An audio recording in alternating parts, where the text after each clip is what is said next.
wareysi gaar aan la yeeshtay taliyaha ciidanka xoogga dalka Soomaaliya Saraakiil Gaas Daahir Aadan Cilmi Indha Qarshe ee howl shaqo ku joogay magaalada Roma adiga Talyaaniga taliya ku dhawow TV-ga caalamiga Universal ee Roma aad ma mahadsantahay Maxamed Beert waxaa mar walba shacabka Soomaaliya isweydiiyaan ciidamo badan ayaa tababar loo soo xiray haddana ciidamadaas lama arko wax qabadkooda haddaba ciidamadaas xaggee ugu tala gasheen su'aal fiican weeye waxaan rabaa inaan dadka Soomaaliya xusuusiyo marka ugu horeysa dhulka Soomaaliya waa dhul aad u weyn oo aad u ballaaran ciidanka aan haysanaan maanta lama dhihi karo waa ciidan wada gaara dhammaan dhulka Soomaaliya oo dhan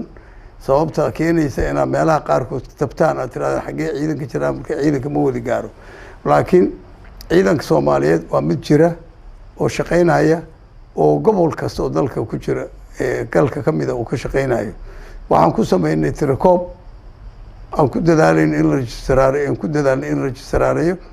askari kasta iyo sarkaal kasta oo maanta xoog dalka Soomaaliyeed ka tirsan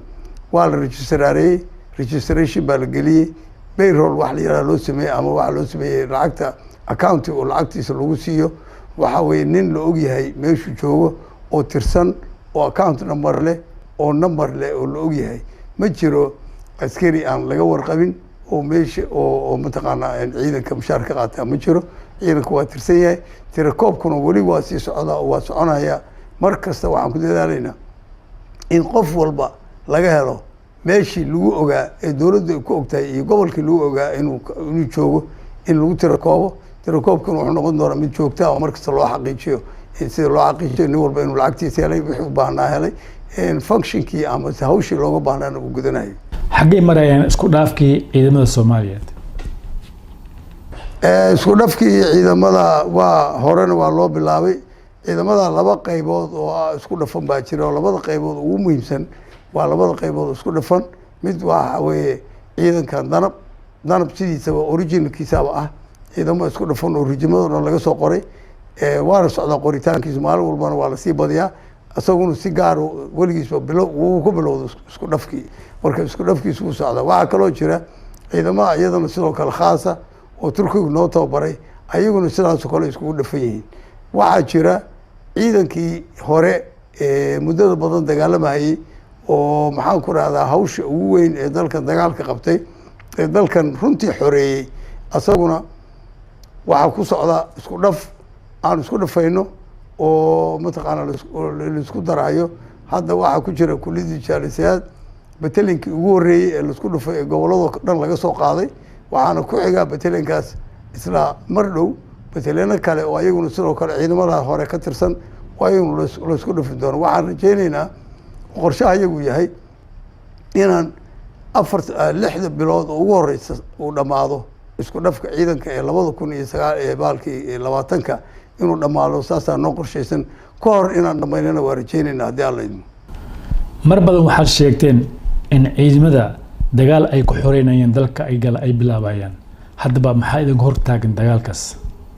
dagaal buu ku jira ciidanku dhinac walba gobol kasta 24 saac kasta maalin aan xoog dalka soo ama dhimasho ama dhaawac lahayn ma jiro dagaal marka waad garanaysaa in dagaal lagu jiro ciidanku dagaal buu ku jira waxyaalaha ugu waaweyn oo ciidanku hadda ku hawlan yahay operationada ugu waaweyn waxaa ka mid ah gobolka Shabeellada Hoose gobolka Shabeellada Dhexe Jubbada Dhexe iyo Jubbada Hoose iyo Baay iyo Bakool waa meelaha ugu waaweyn oo dagaalku permanent uga socdo oo joogto yahay maxaan ku raahdaa ciidankuna uu ka dagaalamo dadka deganna iyo dadka kale oo Soomaaliyeed ay xogaan u yihiin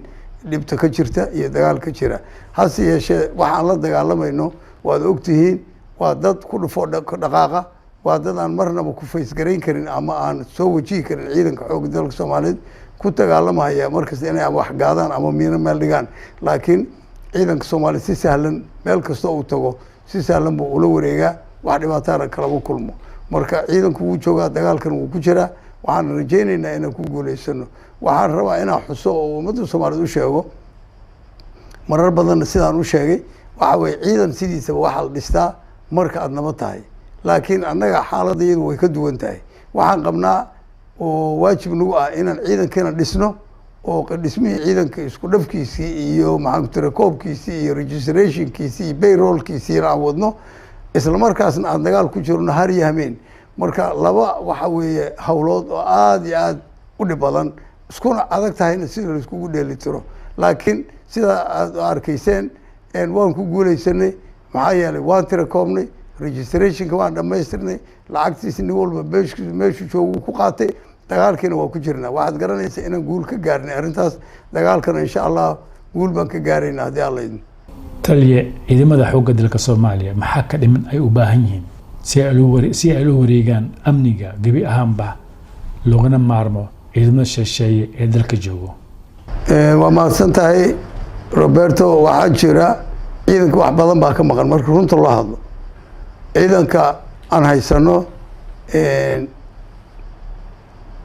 qaabkii shalay ahaa ciidankii aan shalay lahaan jirnay markaan ku fakarayno yani wax badan baa ka maqan. hase yeeshee waxaa la yidhaahdaa maxaa haysataa baa lagu dagaalama, maxaa jeceshaa laguma dagaalamo. ciidanku wuxuu haysta oo wax ku filan inuu ku dagaal galo. maxaa yeelay askariga Soomaalidu waa askari wadani ah, lilaahi qaba, daacad ay ka tahay dagaalku inuu fuliyo. sababtaasa keenaysa inay maalin walba dhintaan oo dhaawacmaan. haddayna qabin qarnimadaas meesha kuma jirteen, laakiin diyaar buu yahay. hase yeeshee waxyaalo badan oo ugu waaweyn oo hadda la taaban karo ciidanka waxaa ka maqan. xeryihii baa ka maqan oo degaanka xeryaha ma samaysna, qeybaha oo dhan kama samaysna, kuwa xamarna ma dhamaystirna. isbitaalku sidaan haddaba u sheegay ciidan dagaal ku jiro isbitaalkiisa uusan mataqaanaa uusan ku filnayn weeye. isbitaalka xoogu ma habaysna. takhaatiir badan hadda waa leenahay, laakiin isbitaal ahaan dhismo ahaan muusan u habaysnayn. dugsiyada qeybaha ayagana ma dhisna oo ma diyaarsana. ciidamada badankooda waxaa loo iskaga diyaariyaa meel yar oo un iska xaarxaaray, laakiin dugsi uma habaysna. markaan waxaan dhihi karaa qeybaha ugu waaweyn qeybahaasa ka mid a. waxaa kaloo iyaduna almost la mid ah transportationka gaadiidka oo intii loo baahnayn uusan ciidanku haysan, iyo qalabka warisgaarsiinta oo aan isleeyahay kuma filnaa ciidanka wuxuu hadda haysto. ugu dambeyntii qorshaheena mustaqbalka muxuu yahay? mustaqbalka ciidanka xoogga dalka Soomaaliya waa ogahay. ummadda Soomaalida rabitaankeedaan ogahay. waa guuleysanaya, waana xoreynayna dalkan. wax alla wixii dalkan dhibaato hayana meel xun bay ku dambeyn doonaan. mustaqbalka haddaan wax yar u noqdo, magaalada Muqdisho oo dhibta badan ku haysato xoogga dalka Soomaaliya wuxuu soo sameeyey qorshaha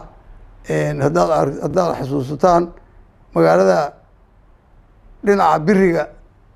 5 meelood baa laga soo galaa oo baabuurta kasoo gudbi kartaa. qorshahaas marka waxaan ku talagalnay 5 bridge ee webiga Shabeelle laga soo gudbo, sida bridgeka Balcad, Afgooye,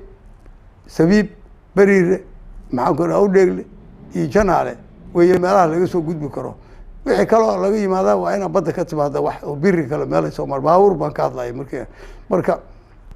waa qorsheynay, waanu ku guuleysanay, waana xiraynaa biriishaalkaas inaan wax dhibaato kaga soo gudbin si magaalada Muqdisho ay nabad u noqoto. wixii ka dambeeyana waxaan la dagaalamayna kuwa magaalada dhexdeeda ku jira ee dhibaatada ku haya, kuwaasina inay sahlaan doonaan baan aaminsanahay. taliyaha ciidanka xoogga dalka Soomaaliya sareeye gaas Daahir Aadan Cilmi Indho Qarshe, dadka ku dhegeysanaya ku daawanaya guud ahaan ciidamada xoogga dalka Soomaaliya maxaa u soo jeedin lahayd? waa mahadsan tahay Maxamed Roberto. waxaan u soo jeedin lahaa ciidanka xoogga dalka Soomaaliya sidaa markastaba ugu soo jeediyo. nin kasta oo askari iyo sarkaal ciidanka xoogga dalka Soomaaliya waajibaad baa saaran. asagu voluntarily uu yimid, isagoo diyaar u yimid, sida asaaska ciidanka xoogga dalka uu ku samaysan yahay. waajibkana saaran inaan ilaalino qarannimada, sharafta iyo midnimada ummadda Soomaaliyeed. marka waxaan leeyahay marnaba nin kasta oo askariga xoogga dalka Soomaaliya kasta waa inuu markasta maskaxda ku hayaa xilkana saaran inuu yahay xil qaran oo wadaninimo ah, nala kaga baahan yahay si waajib iyo wadaninimo inaan u fulino, inaan dhowrno shacabka Soomaaliyeed midnimadiisa iyo qarannimadiisa, difaacno wax alla wixii dhibaato u keenaya si dalkani horumar iyo barwaaqo u gaaro. dhibaatadana haysata maxaan ku radaa nimanka nabadiidka ay ku hayaan dalka, aan ogolayn marnaba in la helo nabad, aan ogolayn marnaba in la helo horumar, aan ogolayn mataqaanaa yani deganaansho in dalkan helo si loo fakaro oo mataqaana u fakaro oo nasiib darro nala sheeganaya Soomaali magacii nala wadaaga, laakiin aan ka danqanayn marnaba aan ka danqanayn oo u diyaara inuu dilo walaalkiis, inuu dilo hooyadiis, inuu dilo aabihiis yani qof uu ka naxayo haba yaraata uusan jirin waxaan dhigi karaa waa dad maskaxda laga xaday oon caqli lahayn wax dadka hogaaminayaan waa la mid ma dhaamaan sababta waxa weye qofka soomaaliya culture buu leeyahay dhaqan buu leeyahay qof kastoo soomaaliya taariikh ahaan markii dib loo raaco waxbuu xeeriyaa waxaan xasuustaa odayaal waaweyn markay ka sheekeynaya waagi casri jahiliyada la isdagaalami jiray dadka dagaalamaya odayaasha iyo islaamaha iyo caruurta ma dili jirin maanta levelkaas oo dhan baan ka gudubnay waxaan soo gaarnay nidaam aada iyo aada u arxan daran oo nina u erexen oo ninka uu diyaar u yahay hooyadiisa abihiisa iyo walaalihiisa inuu dilo anuu ma garaya fikraddaas meeshay ka timid waa fikrad aada iyo aada khaldan laakiin waxaan u sheegayaa ma suurta gasho inaad ku guulaysataan fikraddaas waxaan idin leeyahay kawaantooba iska daaya fikraddaa khaldan ummadda soomaalida aad dhibka ku haysaan ka daaya dadka aad dhibaysaa waa reerkaagii waa aabbaha waa hooyada waa walaasha waxa aad dhibaatada u keenaysa waa iyaga horumarka intaad ka shaqayn lahayd ina xumaantooda ka shaqaysa waa nasiib daro mana u malaynaya inaad ku guulaysan doontid wareysigan la yeeshay taliyaha ciidanka xoogga dalka Soomaaliya Sareeye Gaas Daahir Aadan Cilmi Indho Qarsho waana inta wareysigan waxaan qaaday anuu Maxamed Roberto